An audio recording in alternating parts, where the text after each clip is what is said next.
முருகன் கையில் வேல் இருக்கு தெரியுமா? அது முன்வினையை அகற்றிவிடும் புரியுமா? முருகன் கையில் வேல் இருக்கு தெரியுமா? அது முன்வினையை அகற்றிவிடும் புரியுமா? வேலை வணங்கி வந்தால் கிடைக்கும் பலன் கொஞ்சமா? தாளை பணிந்து விட்டால் விதியும் நம்மை மிஞ்சுமா? வேலை வணங்கி வந்தால் கிடைக்கும் பலன் கொஞ்சமா? தாளை பணிந்து விட்டால் விதியும் நம்மை மிஞ்சுமா?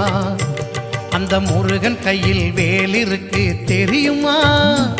அது முன்வினையை அகற்றிவிடும் புரியுமா?